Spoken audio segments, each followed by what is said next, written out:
ሰላም ውድ የዘመን ስፖርት ተከታታዮቻችን፣ አሁን ደግሞ ወደ ዘመን ወቅታዊ ጥንቅራችን የምናልፍ ይሆናል። በስተመጀመሪያም የምናገኘው ዜና እንግዲህ የዝውውር መረጃዎችን እናቀርባለን በዚህ የዘመን ወቅታዊ ጥንቅሮቻችን ማለት ነው። ታዲያ መጀመሪያ ላይ የምናገኘው መረጃ ቢኖር የአስቶን ቪላው የፊት መስመር አጥቂ ስሙ ከማንቸስተር ዩናይትድ ጋር መያያዙ እየተነገረ ይገኛል። ይህ ኦሊ ዋትኪንስ ነው። እንግሊዛዊ የፊት መስመር አጥቂ 29 ዓመት ሞልቶታል። ታዲያ ዳግም ከማንቸስተር ዩናይትድ ጋር ስሙ እየተነሳ ይገኛል። አትሌቲክ ይዞት እንደወጣው መረጃ ከሆነ ራስመስ ሆይሉንድ በክረምቱ የሚወጣበት እድል የሚፈጠር ከሆነ ታዲያ የሱ ዋነኛ ተተኪ ሆኖ ሊመጣ የሚችለው ኦሊ ዋትኪንስ ነው ሲል የተናገረው መረጃ አውጥቶታል ማለት ነው። ታዲያ ድጋሚ የዚህ ሊስም ከማንቸስተር ዩናይትድ ጋር መነሳቱ ጥያቄዎችን እያስነሳ ይገኛል። ኦሊ ዋትኪንስ እንግዲህ ከዚህ ቀደም በማንቸስተር ዩናይትድ እንደሚፈልግ እንዲሁም ደግሞ በአርሰናልም ተፈላጊ የሆነ ተጫዋች እንደነበር እናውቃለን። ቪክቶር ዮኬሬሽ ደግሞ ከዚህ ቀደም የማንቸስተር ዩናይትድ ዋነኛው ተፈላጊ እንደሆነ በብዙ የዜና ምንጮች ሲዘገብ የነበረ መረጃ ነው። ቪክቶር ዮኬሬሽ አርሰናልን ማስቀደሙና ቪክቶር ኦሲሜን ደግሞ የደሞዙ ጉዳይ ትንሽ ከፍ ያለ መሆኑን ተከትሎ ነው አሁን ፊታቸውን ሙሉ ለሙሉ ወደ ኦሊ ዋትኪንስ አዙረዋል ሲል ዚ አትሌቲክ የዘገበው መረጃ የሚያመለክተው። ታዲያ በቀጣዩ ቀናቶችም ምን እንመለከታለን የሚለው ዋነኛው ጥያቄ ሆኖ እናልፈዋለን ማለት ነው። ባየር ሙኒኮች የሊቨርፑሉን የመስመር ተጫዋች ሉዊስ ዲያዝን ማስፈረም ይፈልጋሉ ሲል ስካይ ስፖርት ይዞት የወጣው መረጃ ያመለክታል። ባየር ሙኒኮች እንግዲህ ለሊቨርፑሉ የመስመር ተጫዋች ኮሎምቢያዊው የመስመር ተጫዋች ፍላጎት እንዳላቸው እየተነገረ ይገኛል። ከሊቨርፑል ጋር ያለውን ኮንትራትም እየመረመሩ ነው ሲል ነው ፕሌቲት ጎል እንዲሁም ደግሞ ስካይ ጀርመኒ ይዞት የወጡት መረጃዎች የሚያመለክቱት። ታዲያ እስካሁን ድረስም በሊቨርፑልና በባየር ሙኒክ መካከል ምንም አይነት ድርድር እንዳልተደረገ ነው የተዘገበ ያለው። ሊቨርፑሎች ደግሞ ለተጫዋቹ አሪፍ ገንዘብ የሚቀርብላቸው ከሆነ ተጫዋቹን ለመሸጥም ፍቃደኛ እንደሚሆኑ እየተዘገበ ይገኛል ማለት ነው። አርሰናሎች በክሪስታል ፓላሱ የመስመር ተጫዋች ላይ ያላቸውን ፍላጎት ጭራሽም እየቀጠሉበት ይገኛል ሲል ጋርዲያን ይዞት የወጣው መረጃ ያመለክታል። ኢብሬቼ ኢዜ ነው እንግዲህ እንግሊዛዊ የመስመር ተጫዋች 27 ዓመቱ ነው። እንደገና ደግሞ በክሪስታል ፓላስ በኩል እስከ 67.5 ሚሊዮን ፓውንድ ድረስ የሚገመት ዋጋ ያለው ተጫዋች ነውና ታዲያ አርሰናልም ንግግሮችን እያካሄደ እንደሆነ ጋርዲያን ይዞት የወጣው መረጃ ያመለክታል ማለት ነው። በሌላኛው የማንቸስተር ዩናይትድ ዜና ስንመለስ ደግሞ ማርከስ ራሽፎርድን እናገኛለን። አስቶን ቪላዎች በይፋ ማርከስ ራሽፎርድን መመለሳቸው ይፋ ተደርጓል። የማርከስ ራሽፎርድን የ40 ሚሊዮን ፓውንድ የመልቀቂያ ክፍያ መክፈል እንደማይፈልጉ ነው እየተነገረ የሚገኘው። ታዲያ በዚህም በይፋ ወደ እናት ክለቡ ወደ ማንቸስተር ዩናይትድ መመለሱ እርግጥ ሆኗል እና ማርከስ ራሽፎርድ በክረምቱ ወደ አስቶን ቪላ የሚሄድበት እድል የጠበበ እንዲሁም ደግሞ አነስተኛ ሆኖም እየተመለከት ነው እንገኛለን ማለት ነው። በሌላ ዜና ላሚን ያማልን እናገኛለን። በባርሴሎና ቤት የ10 ቁጥር ማሊያን የሚረከብበት ቀን ታውቋል። ይህም እንግዲህ ነገ ነው። ነገ ላሚን ያማል በባርሴሎና ቤት የ10 ቁጥር ማሊያን ይረከባል። የባርሴሎና የቀጣይ ውድድር ዘመን ዋናው ማሊያ ከመተዋወቁ ከአንድ ቀን በፊት ነው የላሚን ያማል የ10 ቁጥር መለያ መረከቡን ይፋ ሊደረግ እንደሚችል እየተነገረ ያለው። ታዲያ ላሚን ያማልም በገጾቹ በሶሻል ሚዲያዎቹም በተለይ ማራዶና የባርሴሎናን ማሊያ ለብሶ 10 ቁጥር ማሊያ ለብሶ ስቶሪ እያደረገ ይገኛልና በዚህም እንግዲህ ፍንጭም እየሰጠ ያለበት ሁኔታ ነው የተመለከትነው። በሌላኛው ዜናችን ደግሞ ስናልፍ የማንቸስተር ዩናይትዱን የቀድሞ ተጫዋች ጆኒ ቫንስን እናገኛለን። ጆኒ ቫንስ እንግዲህ በቅርቡ ከእግር ኳስ ራሱን ማግለሉ ማስታወቁ የሚታወስ ነገር ነው። ታዲያ በአዲስ ስልጣን ወደ ማንቸስተር ዩናይትድ ዳግም ተመልሷል ሲል ነው የወጡት መረጃዎች የሚያመለክቱን። ታዲያ ጆኒ ቫንስ ምንድነው የተሰጠው የምትሉ ከሆነ በአካዳሚ ክለቦች አልፎ ወደ ዋና ቡድኖች የሚያድጉ ልጆችን መቆጣጠር መቻል ነው ማለት ነው። የሚሰሩት እንቅስቃሴ ላይ ሊኖራቸው የሚገባውን ማንኛውም ፊዚካል ሆነ ሜንታሊቲ በአይምሮም በአካልም በሁሉ ነገር ዝግጁ ሆኖ እንዲበቁ ተልእኮ ተሰጥቶታል ማለት ነው። ታዲያ በማንቸስተር ዩናይትድ ቤት በአዲስ ስልጣን እንዴት እናገኘዋለን የሚለው ትንሽ የሚያጓጓ ነገር ሆኖ ተመልክተነዋል። ወደ ዩናይትድም መመለሱና ዩናይትድም የቀድሞ ተጫዋቻቸውን በክብር ስልጣን ሰጥተው ለኃላፊነት ማብቃት መቻላቸው እንደ ጥሩ ነገር እየተነሳ ይገኛል ማለት ነው። ሌላኛው አንድ አስገራሚ መረጃ ወጥቷል። በቅርብ ቀናቶች እንግዲህ የኦሎምፒክ ሊዮንን ከሊግ ዋን መውረድ የምናስታውሰው ነገር ነው የወጡ ዜናዎች ማለት ነው። ታዲያ ይህን ተከትሎ የኦሎምፒክ ሊዮን እና የክሪስታል ፓላሱ ባለቤት ሁለቱን ክለቦች በጣምራ በመያዙ ነበረ ለዚህ የተዳረገው ኦሎምፒክ ሊዮን። ታዲያ ክሪስታል ፓላስን የ42% ያክል ድርሻቸውን ለመሸጥ ፍላጎት እንዳላቸውና በቅርቡም እየተስማሙ እንደሆነ ሲነገር የነበረ ነገር ነው። ታዲያ አሁን ደግሞ እንደወጡት መረጃዎች ከሆነ ጆን ቴክስተር የሊዮን ድርሻቸውን ሙሉ በሙሉ መሸጣቸው እየተዘገበ ይገኛል። ከዳይሬክተርነት ቦርዳቸውም ተነስተዋል እየተባለ ይገኛል። ፓላስ በኤሮፓ ሊጉ ይሳተፍ ይሆን የሚለው ጥያቄም በቀጣይ የሚወሰን ይሆናል እና ፓላስ የሚሳተፍበት ሁኔታ እርግጥ አልሆነም። የኦሎምፒክ ሊዮን መሳተፍ ግን እርግጥ ነው ኤሮፓ ሊግ ላይ። ነገር ግን ደግሞ ከሊጓን መውረዱ ደግሞ ሌላኛው የተፈጠረበት ክስተት ነው። ትንሽ ጉዳዩን ደግሞ ሄደን ለምን ገፍተን ለማውራት ያክል የሊዮን መውረድ ደግሞ ሌሎች ችግሮችን ይዞ መጥቷል። ታዲያ ሊዮን ያስገቡት የይግባኝ ተቀባይነት ካገኘ ሊዮን የኤሮፓ ሊግ ተሳታፊ ይሆናል። የሊዮን ጥያቄ ውድቅ ከሆነ ግን ደግሞ ፓላስ ተሳታፊ ይሆናል ሲል ማርቲን ዚግለር ይዞት የወጣው መረጃ ያስነብባል። ታዲያ ይህም ትንሽ ግር የሚያሰኝ ነገር ሆኖ ነው እየተመለከት ነው ያለ ነው። ምክንያቱም አንዱን ባለቤትነቱን የሚያጣ ከሆነም ችግር ያለበት ሆኖ አይታየኝም እንደኔ አስተሳሰብ ከሆነ። ምክንያቱም ሁለት ክለቦችን ነው በጣምራ መትይዝ ከሆነ ነው እንደዚህ አይነት ችግሮች ሊፈጠር የሚችለው። ታዲያ ሁለቱን ክለቦች በጣምራ ያዘ፣ ይሄ ችግር ተከሰተበት፣ ወዲያው ይህንን ኦሎምፒክ ሊዮንን ሙሉ ለሙሉ በመሸጡ ተነገረ። ታዲያ በዚህ ሰዓት ኦሎምፒክ ሊዮን ከምንም ነገር ነፃ ሊሆን ነው የሚገባው። ነገር ግን እስቲ በቅርብ ቀናቶች የፍርድ ሂደቱን የምንመለከት ይሆናል ይግባኝ ማቅረቡን ተከትሎ ማለት ነውና ከዛ ጋር ተያይዞ የሚወጡትን መረጃዎች እኛም ተከታትለን ከስር የምናጋራችሁ ይሆናል ማለት ነው። አሁን ደግሞ ወደ ሌሎች የዝውውር መረጃዎች ለመሸጋገር ያክል ቶተናምን እናገኛለን። ቶተናሞች የዌስትሃሙን የመስመር ተጫዋች መሐመድ ኩዱስን ማስፈረም ከሚፈልጉ ክለቦች መካከል ተገኝቷል እየተባለ ነው። ታዲያ ቶተናሞችም በጣም ከጫፍ ደርሷል እየተባለ ነው። ፋብሪዚዮ ሮማኖ ይዞት እንደወጣው መረጃ ከሆነ ቶተናሞች ይህንን ጋናዊ የመስመር ተጫዋች 60 ሚሊዮን ፓውንድ ያክል ከፍለው ለማስፈረም ጫፍ ላይ ደርሷል እያለ ይገኛል እና በጥቂት ሰዓታትም ምናልባትም ይህ መረጃም በምሰሙበት ሰዓትም ፈርሞ የሚሆንበት እድል ይኖራልና ምናልባትም መሐመድ ኩዱስ ወደ ቶተናም የሚያደርገው ዝውውር በጣም ተቃርቧል እየተባለ ይገኛል። ብራዚላዊው የፊት መስመር ተጫዋች ሪቻርልሰን የቶተናምን ለመልቀቅ ፍቃድ መሰጠቱ እየተነገረ ይገኛል። 28 ዓመቱ ነው ይህ ብራዚላዊ ተጫዋች። ታዲያ ወደ ቱርኩ ክለብ ጋላታሳራይ እንዲያመራ ከቶተናም ፍቃድ እንደተሰጠው ዘሰን ይዞት የወጣው መረጃ ያመለክታል እና በቀጣይ በቱርክ ብዙ ታዋቂ ሰዎች እየሄዱ ይገኛሉ። በትላንትናው ዕለት ታሚ አብርሃም ወደ ቱርኩ ክለብ ቤሽኪታሽ መሄዱን ማምራቱን ተነጋገርን። አሁን ደግሞ ሪቻርልሰን ወደ ቱርኩ ክለብ ጋላታሳራይ ሊያመራ እንደሆነና በቶተናም ፍቃድ እንደተሰጠው የተነጋገርንበት ነገር ነውና ቱርኮች ራሳቸውን እንደ ሳውዲ ሊግ እና እንደ ሜጀር ሊግ ሶከር እያጠናቀሩ ያሉ ሊጎች ሆኖ ተገኝተዋል።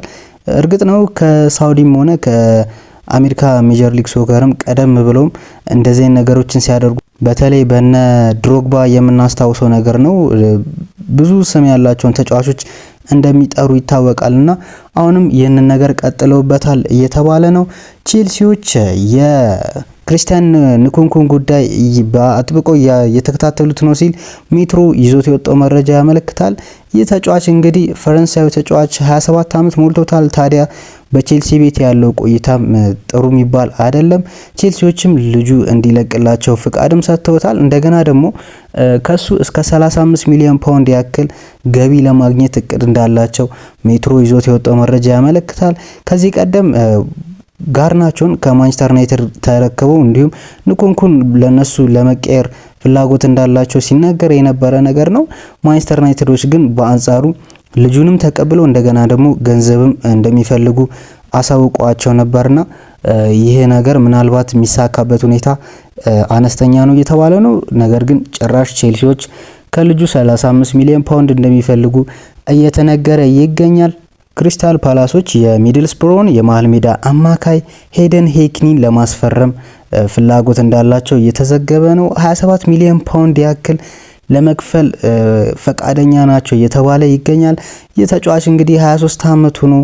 ታዲያ ለሱና እንዲሁም ደግሞ ለኔዘርላንዳዊ ተጫዋች ራፍ ቫንደርበርግ 20 ዓመቱ ነው። ይህም ተጫዋች ታዲያ ለዚህም አንድ ላይ 27 ሚሊዮን ፓውንድ ለመክፈል ፍላጎት እንዳላቸው እየተነገረ ይገኛል እና ክሪስታል ፓላሶች ራሳቸውንም ለማጠናከር እየተዘጋጁ ካሉ ክለቦች መካከል ዋነኞች ሆነው ብቅ ብለዋል ማለት ነው። ወደ ሌላኛው መረጃችን ስናልፍ ደግሞ ኒኮ ዊሊያምስን እናገኛለን። ኒኮ ዊሊያምስ ወደ ባርሴሎና የሚያደርገው ዝውውር ትንሽ ችግር እያጋጠመው ይገኛል። ይህ የሚሆነበት እንግዲህ የባርሴሎና የከፍተኛ አመራር ውስጥ ያሉ ሰዎች ሀሳባቸው ልዩነት እንዳለው ጄራርድ ሮሜሮ ይዞት የወጣው መረጃ ያስነብበናል። ኒኮ ዊሊያምስ ወደ ባርሴሎና እንዲሄድ የማይፈልጉ ከፕሬዝዳንቱ ጋር የሚቀራረቡ አንዳንድ ባለስልጣናቶች እንዳሉ ነው እየተነገረ ያለው እና እርሳቸው ሰዎቹ የባርሳ ተጫዋቾች ስልጣን እንዲኖራቸው ወይ ደግሞ የዝውውር ነገር ላይ ሀሳብ እንዲያቀርቡ አይፈልጉም ማለት ነው። ይህ የሚሆነበት ምክንያት እንግዲህ ላሚን ያማል ነው ዋነኛው ኒኮ ዊሊያምስ እንዲመጡ ከሚፈልጉ ተጫዋቾች መካከል ዋነኛው መሆኑ እየተነገረ ነውና እንደዚህ አይነት ጫና እንዲታደርባቸው አይፈልግም እና ደግሞ የነዚህ ባለስልጣናቶች ከኒኮ ዊሊያምስ ይልቅ የሊቨርፑሉን የመስመር ተጫዋች ሉዊስ ዲያዝን ማምጣት እንደሚፈልጉ ነው እየተዘገበ የሚገኘው። እስቲ ወደ ሌላኛው መረጃችን ደግሞ እንለፍ። ለሊዮኔል ሜሲን እናገኛለን።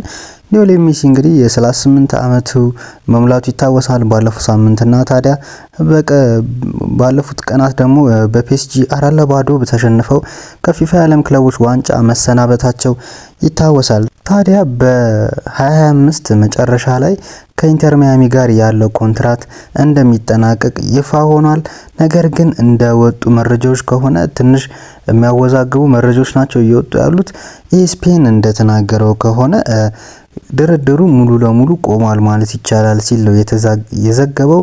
ነገር ግን ፋብሪዚዮ ሮማኖ ደግሞ እንደተናገረው ከሆነ በሁለቱ ወገኖች መካከል ያለው ድርድር አሁንም እየተካሄደ ነው። ነገር ግን ጥሩ ደረጃ ላይ እንዳልሆነ ነው እየገለጸ የሚገኘውና ሜሲ በቀጣዮቹ ቀናት ምን ያስመለክተናል፣ ወዴትስ ሊያመራ ይችላል የሚለው ጥያቄ ምልክት ውስጥ የሚገባ ነው። በእርግጥ የፊፋ የዓለም ክለቦች ዋንጫ ከመጀመሩ ከ6 ወራት በፊት በጣም ፉክክር ወዳለው ሊግ መሄድ እንደሚፈልግና እየተፎካከረ መጫወት እንደሚፈልግ ተጠቅሶ ነበር። ነገር ግን አሁን ራሱን እዚህ ኢንተር ሚያሚ ቤት ውስጥ አግኝቶታልና 2005 ሲጠናቀቅ ደግሞ ከኢንተር ሚያሚ ያለው ኮንትራት እንደሚጠናቀቅ ይፋ ሆኗል። ያራዝማል ወይስ አያራዝመው ወይስ ደግሞ ካላራዝመው ወዴት ክለብ ያመራል የሚለው ዋነኛው ጥያቄ ሆኖ እየተነሳ ይገኛል። ሌላው መረጃ እንግዲህ ሪያል ማድሪድን እናገኛለን። በሪያል ማድሪድ በኩል ኒኮ ፓዝ እናገኛለን። የኮሞው የ20 ዓመቱ አርጀንቲናዊ አማካይ ኒኮ ፓዝን ማድሪዶች ማስፈረም እንደሚፈልጉ እርግጥ ነው። ነገር ግን ለተጨማሪ 1 ዓመት ውሉን በኮሞ ቤት አራዝሞታል። የተጫዋች ሪያል ማድሪዶች ይህንን ተጫዋች በቀጣይ ውድድር ዘመን ለማስፈረም ነው ፍላጎታቸው እንደሆነ እየተነገረ የሚገኘው። ኒኮ ፓዝ በስፔናዊ አሰልጣኝ ሴስክ ፋብሪካስ ስር በሚመራው በኮሞ ቤት ለ1 ዓመት ተጨማሪ ሲዝን እንደሚቆይ ተነግሯል። ሪያል ማድሪዶች በቀጣዩ ክረምት ማለትም በ2026 የዝውውር መስኮት በ9 ሚሊዮን ዩሮ ይህንን ልጅ ማስፈረም የሚችሉበት ሁኔታ አላቸው። እንዲሁም ደግሞ ከሱ ቀጥሎ በ2027 ደግሞ በ10 ሚሊዮን ዩሮ መልሶ የመግዛት አማራጭ እንዳለው ነው ፋብሪዚዮ ሮማኖ ይዞት የወጣው መረጃ የሚያመለክተው። የ17 ዓመቱን አርጀንቲናዊ አማካይ ፍራንኮ ማስታንቱኖን ከሪቨር ፕሌት ካስፈረሙ በኋላ ይህንን ልጅ አሁን የዚህ ልጅ ዝውውር ትንሽ ቀስ ማድረግ እንደሚፈልጉ ነው እየተዘገበ ያለው። በዚህም በቀጣይ ሲዝን ወደ ክለባቸው መቀላቀል እንደሚፈልጉ ነው የተነገረው። ሌላኛው የ24 ዓመቱ ብራዚላዊ የፊት መስመር አጥቂ የቦታፎጎ አጥቂ ቪክቶር ጄሱስ በ10 ሚሊዮን ፓውንድ ወደ እንግሊዙ ክለብ ኖቲንጋም ፎረስት እንደሚያመራ ነው እየተዘገበ የሚገኘው። ታዲያ ፎረስቶችም ይህንን ድርድር ለመጨረስ ከጫፍ እየደረሱ እንደሆነና አንድ እርምጃ ብቻም እንደቀራቸው ጃኮብስ ቤን ይዘው የወጣው መረጃ ያመለክታል። በትላንትናው ዕለት የተደረገ የፊፋ ዓለም ክለቦች ዋንጫ ጨዋታዎች ነበሩ።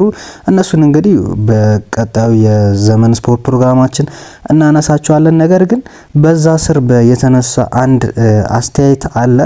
ይህም እንግዲህ ላውታሮ ማርቲኔዝ እናገኛለን። ኢንተር ሚላን በፍሉሚንሴ 2-0 ተሸንፎ ከተጠናቀቀ በኋላ ፖስት ማች ኢንተርቪው ያደርጋል። ላውታሮ ማርቲኔዝ ከጨዋታ በኋላ የጋዜጣዊ መግለጫ ያቀርባል። በዚህም ምን ይላል? እኔ ለክለቡ ያለኝን ነገር ሁሉ አውጥቼ መፋለም እፈልጋለሁ። ሁሉም ነገሮች ማሸነፍ እፈልጋለሁ። ኢንተር ቤት ውስጥ መቆየት የማይፈልግ ማን ነው? እኔ እፈልጋለሁ። መቆየት የማይፈልግ ካለ ግን ወዲያው መውጣት እንዳለበትና እዚህ ኢንተር ክለብ ውስጥ መቆየት እንደሌለበት እነግራቸዋለሁ ሲል ይናገራል። ታዲያ አስገራሚው ነገር ይሄ አይደለም። የኢንተሩ ፕሬዚዳንት የሰጡት መግለጫ ነው፣ ከላውታሮ መግለጫ በኋላ ማለት ነው። ታዲያ ኢንተሩ ፕሬዚዳንት ማሮታ እንደተናገሩት ከሆነ የላውታሮ መልእክት ማን ላይ እንደሆነ አውቃለሁ ሲሉ ተናግሯል። ቀጥታ የላውታሮ ማርቲኔዝ መልእክት ሀካን ቻናኖግሉ ጋር ነው የሚሄደው ብሎ ተናግሯል። እሱም ሀካንን ቻናኖግሉን እንደሚያዋራውና ታዲያ መቆየት የሚፈልግና የማይፈልግ ከሆነ እንደሚያወያየው ተናግሯል እና በሰላማዊ በሆነ መልኩ ችግራቸውን መፍታት እንደሚፈልግ ነው የፕሬዝዳንት የሰጠው ጋዜጣዊ መግለጫ ያመለከተው። ታዲያ ቀጣይ ሀካን ቻናኖግሉ በኢንተር ቤት የማይቆይበት ሁኔታ ረዘም ያለ ሆኗል ማለት ነው። በኢንተር ቤት የማይቆይበት ሁኔታ እርግጥ እየሆነ መጥቷል። ምክንያቱም ለክለቡ መጮት ስሜት የለውም እየተባለ ይገኛል። አስቡት፣ በካፒቴኑም በፕሬዝዳንቱም እየተወቀሰ ያለ ተጫዋች ሆኖ ተመልክተናል። ታዲያ በቀጣዮቹ ቀናትም በዚህ ተጫዋች ዙሪያ አዲስ መረጃ ልናገኝ የምንችልበት ሁኔታ አለ። እኛም ይህንን ተከታትለን ይዘንላችሁ እንቀርባለን ማለት ነው። ወደ ሌላኛው መረጃችን ደግሞ ስንዞር የአትሌቲኮ ማድሪዱ የ36 ዓመቱ ቤልጂየማዊ ተከላካይ አክሰል ዊትሰል ከክለቡ መሰናበቱ ተረጋግጧል። ክለቡም እንግዲህ ለልጁ ላበረከተው አስተዋጽኦ ምስጋናን አቅርበውለታል። ታዲያ በቀጣይ የተከላካይ ወዴት ያመራል? እንደገና ደግሞ ጫማውንም ሊሰቅልበት የሚችል እድል እንዳለም እየተዘገበ ይገኛል ማለት ነው። እንደ መጨረሻ ዘገባችን እናደርገው እስቲ የብሬንትፎርዱ የስፖርቲንግ ዳይሬክተር የሰጡት መግለጫ በቅርብ ቀናት ማለት ነው አነጋጋሪ ሆኖ እየወጣ ይገኛል። በተለይ ደግሞ ለሁለት የዝውውር ዜናዎች በጣም ቁልፍ ፍንጭ ሆኖም እየተገኘ ይገኛል። ከነዛ መካከል አንደኛው የብራያን ምቤሞ ነው።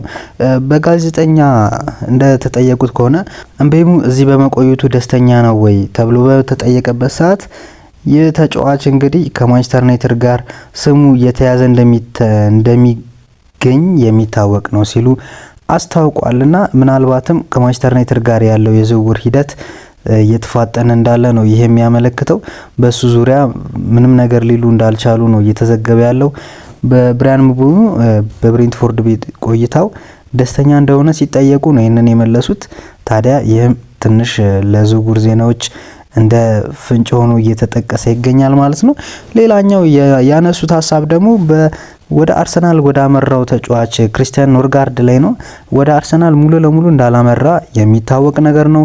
ገና የሕክምና ምርመራውም አልተደረገም። ክለቦቹም በይፋ የወረቀት ስነ ስርዓታቸውን አልጨረሱም። ታዲያ ታዲያ የተናገሩት ነገር ደግሞ አርሰናል ከኛ ጋር ተገናኝቷል፣ ወደ አርሰናል ካለመሄዱ ይልቅ መሄዱ እጅግ የሰፋ ነው ሲሉ ነው የተናገሩትና ክሪስቲያን ኖርጋርድ እንግዲህ ወደ አርሰናል የሚያመራበት ሁኔታ ሙሉ ለሙሉ አልቋል ማለት ይቻላል ብሎ ነው የተናገሩት።